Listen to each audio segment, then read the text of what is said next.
The English Reformation was a series of events in 16th-century England by which the Church of England broke away from the authority of the Pope and the Roman Catholic Church. These events were, in part, associated with the wider process of the European Protestant Reformation, a religious and political movement that affected the practice of Christianity across Western and Central Europe during this period.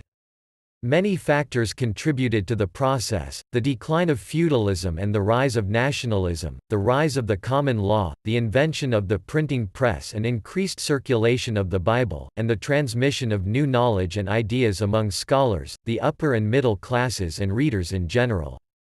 However, the various phases of the English Reformation, which also covered Wales and Ireland, were largely driven by changes in government policy, to which public opinion gradually accommodated itself.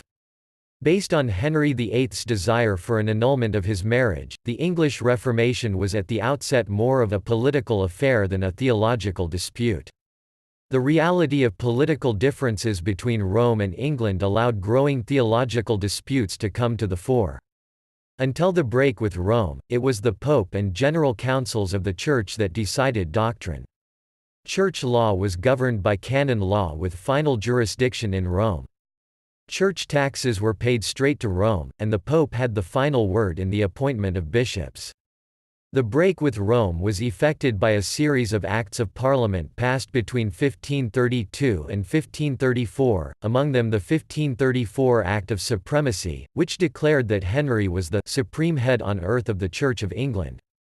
Final authority in doctrinal and legal disputes now rested with the monarch, and the papacy was deprived of revenue and the final say on the appointment of bishops.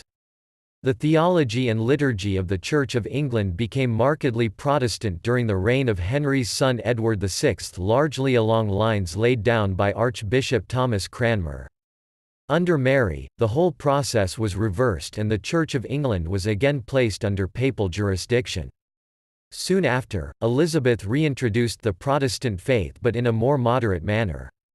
The structure and theology of the Church was a matter of fierce dispute for generations. The violent aspect of these disputes, manifested in the English Civil Wars, ended when the last Roman Catholic monarch, James II, was deposed, and Parliament asked William III and Mary II to rule jointly in conjunction with the English Bill of Rights in 1688, from which emerged a church polity with an established church and a number of non-conformist churches whose members at first suffered various civil disabilities that were removed over time.